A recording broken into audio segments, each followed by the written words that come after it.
Hello दोस्तों, आप लोगों का स्वागत है मेरे चैनल यहाँ क्लासेस पर। यदि आप भी चाहते हैं बोर्ड एग्जाम में कुछ बड़ा करने का तो इस वीडियो को अंत तक देखिएगा। आज की इस वीडियो में हम लोग जानेंगे कि हम लोगों को आखिर निबंध किस तरह से लिखना है, संदर्भ सहित व्याख्या और उस पर आधारित प्रश्नों को किस तरह से हमें लिखना है। और आज की इस वीडियो में हम लोग इससे जुड़ी जितनी भी जानकारियाँ हैं उनको आज हम लोग उसके बारे में बात करेंगे। तो आज का जो सेशन है ये काफ़ी ज़्यादा मज़ेदार होने वाला है, इसलिए आज के सेशन को एंड तक देखिएगा। यदि आप हमारे चैनल यहाँ क्लासेस पर नए हैं तो वीडियो को लाइक करना मत भूलिएगा और चैनल को जरूर से जरूर सब्सक्राइब कर दीजिएगा। यह जो कॉपी है मैंने इसे अपने हाथ से लिखा है ताकि मैं आपको बता सकूं कि आप इस तरह से लिखिए और आपका बोर्ड एग्जाम में एक भी नंबर नहीं कटेगा और एग्जामिनर आपको पूरे में से पूरे नंबर देगा तभी जब आपका लिखने का तरीका सही रहेगा। यदि आपको कुछ नहीं आ रहा है तो भी आप बनाकर लिखेंगे। यदि आप लिखने के सही तरीके का पालन करते हैं और स्वयं से बनाकर भी लिखते हैं तो एग्जामिनर उसमें से भी आपका एक भी नंबर नहीं काटेगा। चलिए हम लोग सेशन को शुरू करते हैं।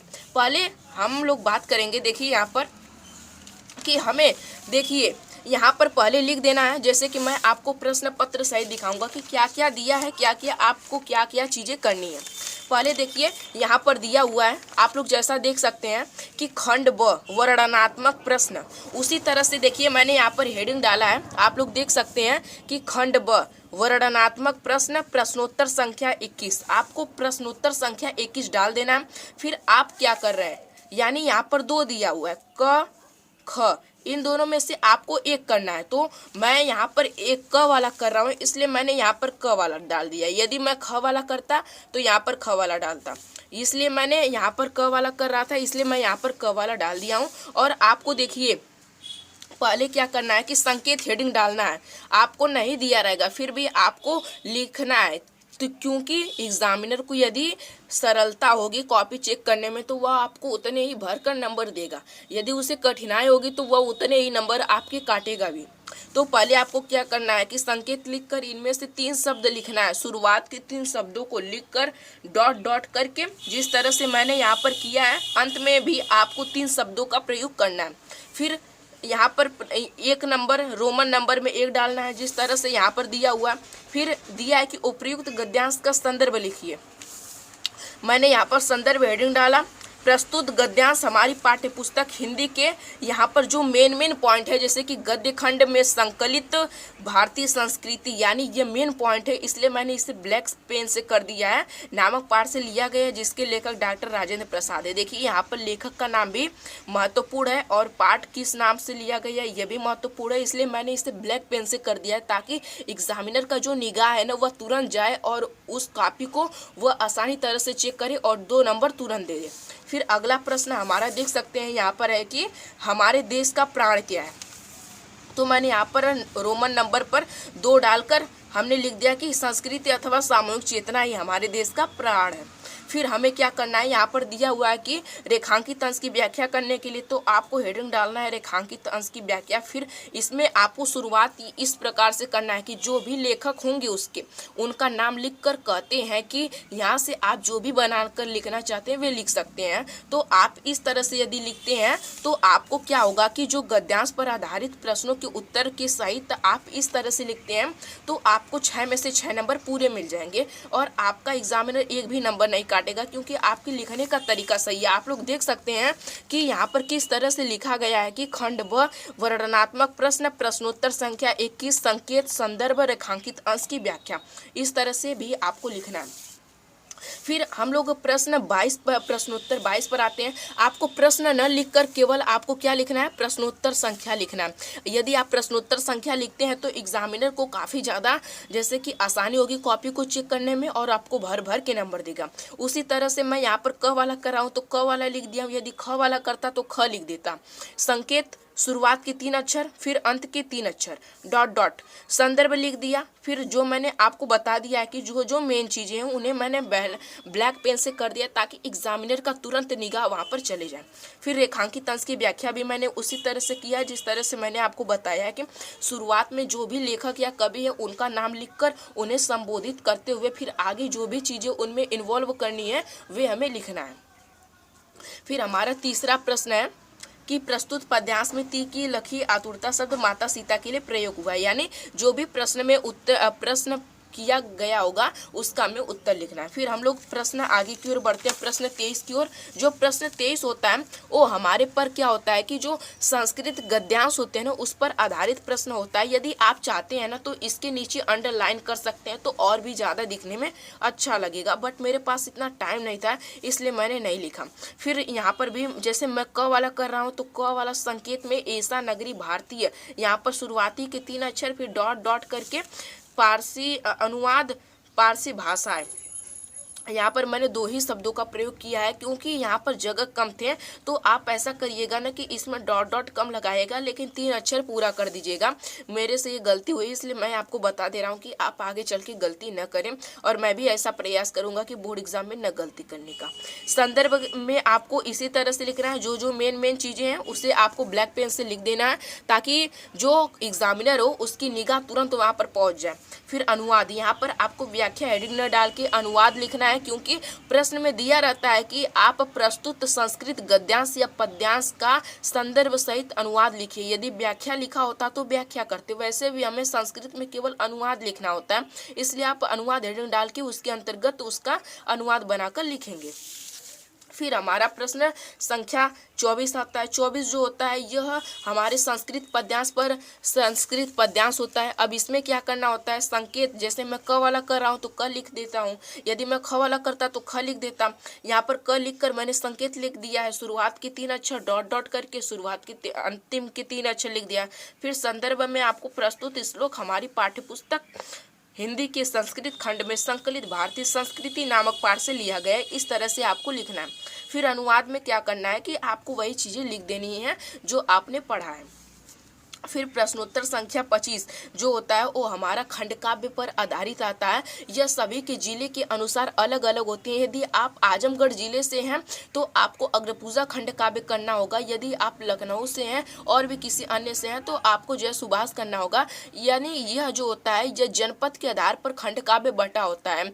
आप यदि किसी जनपद का नाम इस खंड काव्य में नहीं दिया होता है तो वह अपने स्कूल से संपर्क कर सकता है। तो आपको लिखना होगा, जैसे कि मैं आजमगढ़ जिले की रानी की सराय का एक बंदा हूँ तो मैंने क्या लिखा है कि अग्रपूजा खंड काव्य पर लिखा है, तो इसमें श्री कृष्ण का चरित्र चित्रण भी आता है। तो मैंने यहाँ पर अग्रपूजा खंड काव्य इस तरह से लिख दिया है। फिर आगे मैंने क्या किया है आप लोग देख सकते हैं कि यहाँ पर देखिए मैंने हेडिंग वाइज डालकर लिखी है कि लीलाधारी दिव्य पुरुष, यानी यहाँ पर मैंने हेडिंग डाला, फिर इसके अंतर्गत लिखा गया है। फिर दूसरी हेडिंग क्या है, शिष्ट एवं विनय, फिर इसके अंतर्गत लिखा गया है। इस तरह से आप अंडरलाइन कर देंगे हेडिंग के नीचे तो ये दिखने में काफ़ी ज़्यादा अच्छा लगेगा और एग्जामिनर का तुरंत निगाह वहाँ पर पहुँच जाएगा, क्योंकि आपको वहाँ पर यह नहीं दिखाना है कि आप यह वह नहीं जानता है कि आप काफ़ी तेज़ हैं, या फिर वहाँ पर आपको यह दिखाना है कि मेरी जो कॉपी है वो काफ़ी ज़्यादा अच्छी है, इसी के आधार पर वह आपको टॉपर बनाएगा। फिर पांडव के परम हितैषी में के अंतर्गत आपको लिख देना है, यह केवल आपको 2 से 1.5 पेज के अंतर्गत लिखना है। अनुपम सौंदर्यशाली, देखिए यहाँ पर क्या किया गया है कि यहाँ पर जो भी आपको जैसे कि दोहा है या फिर आपको इससे संबंधित 1-2 लाइनें याद हैं, जैसे कि यहाँ पर दोहा है तो यहाँ पर ब्लैक पेन से लिख दिया गया ताकि एग्जामिनर का जो नज़र है वह तुरंत वहाँ पर पहुँचे। फिर अंतिम हेडिंग डालकर फिर एक दोहा लिख दिया गया है। इससे क्या होता है ना कि एग्जामिनर काफ़ी ज़्यादा अच्छा फुलफिल करता है और सोचता है कि बच्चा पढ़ने वाला है और उससे एक भी नंबर नहीं काटता है। इस तरह से आप चाहते हैं तो निबंध में भी अपना सकते हैं। फिर हम लोग अगले प्रश्न की ओर आगे बढ़ते हैं। अगला जो प्रश्न होता है वो होता है हमारा प्रश्नोत्तर संख्या 26 का क में हमें आपको क्या करना होगा कि लेखक का जीवन परिचय लिखना होगा। यानी 3 लेखक का नाम दिए होंगे, उनमें से आपको एक लेखक का जीवन परिचय लिखना होगा। पहले आपको क्या करना होगा कि जिस भी लेखक का आप लिख रहे हैं यहाँ पर उनका जो भी जिस रोमन नंबर स्थान पर है वे लिख दीजिए। फिर उनका जिनका जीवन परिचय लिख रहे हैं उनका नाम लिख दीजिए। फिर नीचे जीवन परिचय लिखकर लिखना शुरुआत करिए। इससे पहले आप बगल में एक यहाँ पर आप बीच में बनाएंगे तो ये नहीं अच्छा रहेगा, क्योंकि एनसीईआरटी में क्या किया गया है कि इसे बगल में ही बनाया गया, तो हमें एनसीईआरटी के अनुसार करना है। यहाँ पर बगल में बनाकर आपको इसके छोटे छोटे पॉइंट लिख देना है, जैसे कि नाम, जन्म, जन्म स्थान, पिता, शिक्षा, निधन, रचना इत्यादि चीज़ें आपको लिख देनी है। फिर यहाँ पर देखिए, यानी जो जो मेन पॉइंटें थी इनको क्या कर दिया गया है कि ब्लैक पेन से कर दिया गया है, ताकि एग्जामिनर का जो नज़र है वो काफ़ी ज़्यादा अच्छी तरह से पढ़े। और आप जो भाषा साहित्यिक परिचय लिखते हैं ये सब बेकार चीज़ें हैं, क्योंकि कक्षा 10 के सिलेबस अनुसार ये सब चीज़ें नहीं लिखना है। उसमें दिया रहता है कि आप किसी लेखक या कवि का जीवन परिचय लिखते हुए उनकी एक प्रमुख रचना का नाम बताइए, तो रचना हेडिंग डालकर आपको केवल एक ही रचना लिखनी होगी। इस तरह से हमारा लेखक का जीवन परिचय जो होता है वो कंप्लीट होता है। अब हम लोग आगे की ओर बढ़ते हैं और आगे हमारा आता है कि कवि का जीवन परिचय। प्रश्नोत्तर संख्या 26 का ख, सुमित्रा नंदन पंत जीवन परिचय। फिर बगल में कॉलम बनाकर जो जो मेन पॉइंटें थी उन सभी चीज़ों को लिख दिया गया है। फिर यहाँ से लिखना स्टार्ट किया गया है। और आप इतना प्रयास करिए ना कि आप जिस पेज में जीवन परिचय की शुरुआत कर रहे हैं उसी पेज में इसका अंत भी हो जाए, यानी करीबन आपको 80 से 100 शब्दों में जीवन परिचय लिखना है। यहाँ पर नीचे रचना हेडिंग डालकर एक रचना इनकी लिख देनी है, और जो जो मेन चीज़ें हैं इनको ब्लैक पेन से लिखना है, न कि ब्लू पेन से लिखना है। इससे आपके नंबर पर बुरा प्रभाव पड़ सकता है। फिर हम लोग प्रश्नोत्तर संख्या 27 की ओर आगे बढ़ते हैं। और प्रश्नोत्तर संख्या 27 क्या है कि हमें एक ऐसा श्लोक लिखना होता है जो कि हमारी पाठ्य पुस्तक में ना आया होता है, यानी जो हमारे संदर्भ, जो हमारा जो संस्कृत पद्यांश यानी जो श्लोक होता है उसमें प्रश्न पत्र में ऐसा श्लोक जो न आया हो वही आपको लिखना है। तो इसके लिए आपको क्या करना होगा कि कोई तीन श्लोक आपको याद करके जाना होगा, ताकि यदि आपका लक बहुत खराब रहे और उसमें से 2 ही श्लोक आ जाए तो आपके पास एक श्लोक बचा रहेगा जो कि आप लिख सकते हैं। यदि आपका इस नसीब सही रहा तो आपको एक भी उसमें से नहीं मिलेंगे और आप लिख सकते हैं आसानी से। फिर हमारा प्रश्नोत्तर संख्या 28 आता है। जैसे कि मैंने अथवा वाला किया, क वाला न करके अथवा वाला किया, इसलिए मैंने यहाँ पर अथवा वाला हेडिंग डाल दिया है। फिर मैं आपको बता देता हूँ कि किस तरह से आपको प्रार्थना पत्र लिखना है। शुरुआत कीजिएगा कि सेवा में कॉमा श्रीमान प्रधानाचार्य, जहाँ जहाँ मैंने कॉमा लगाया वहाँ आपको लगाना पड़ेगा, वरना आपके नंबर पर बहुत ही बुरा प्रभाव पड़ सकता है। फिर Gyanoday public school comma Lucknow, दिनांक आप जिस दिन देने जा रहे हैं उसका लिख देंगे। फिर विषय आपको काली पेन से लिखना है, ताकि एग्जामिनर का नज़र तुरंत पहुंचे और समझ जाए कि बच्चा किस चीज़ पर लिखना चाह रहा है, जैसे कि टीसी लेने के लिए प्रार्थना पत्र।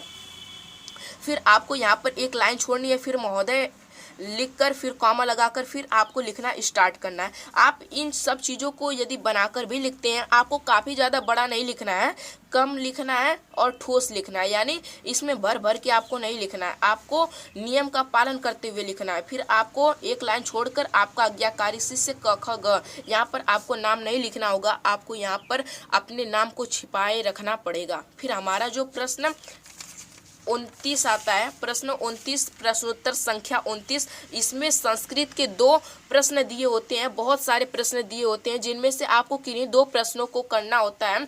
जैसे कि मैं दो रोमन नंबर वाला कर रहा हूं, तो यहाँ पर मैं कीर्ति दानेन वर्धते वाला कर रहा हूं, तो मैं लिख दिया कि कीर्ति दानेन वर्धते, और चौथा वाला कर रहा हूं तो चौथा डालकर इसका उत्तर लिख दिया। इस तरह से यदि आप लिखते हैं तो बोर्ड एग्जाम में आपका एक भी नंबर नहीं कटेगा। और मैं चाहता हूँ कि आपके लिए ना जो निबंध की बात है वह मैं आपको एक अलग से कॉपी पर लिख कर लेकर आऊँ, ताकि जितने भी कमज़ोर बच्चे हैं उनको दिक्कत ना हो, इसलिए मैंने इसमें निबंध को इन्वॉल्व नहीं किया है। और जितने भी प्रश्न थे मैं आपको दिखा भी देता हूँ कि किन किन प्रश्नों को मैंने इसमें इन्वॉल्व किया है। यहाँ पर मैंने गद्यांश, पद्यांश और संस्कृत गद्यांश, संस्कृत पद्यांश, अग्रपूजा खंडकाव्य आप लोग देख सकते हैं। फिर यहाँ पर लेखक का जीवन परिचय, कवि का जीवन परिचय, अपनी पाठ्य पुस्तक से कंठस्थ किया हुआ श्लोक, अपने मोहल्ले गली में सफाई के लिए या फिर अपने विद्यालय से टीसी लेने के लिए प्रधानाचार्य को प्रार्थना पत्र और 29 प्रश्न, जो कि 2 प्रश्नों के उत्तर संस्कृत में लिखना होता है। इन सब 29 प्रश्नों को मैंने उसमें इन्वॉल्व किया है, बल्कि 30वां प्रश्न नहीं इन्वॉल्व किया। यदि आप लोग कमेंट करते हैं भर भर के इस वीडियो पर, यदि 10 के व्यू आ जाते हैं तो मैं उस पर भी वीडियो ला दूंगा अलग से। आप लोगों का धन्यवाद वीडियो को एंड तक देखने के लिए। चले मिलते हैं किसी अगली वीडियो में नए टॉपिक के साथ।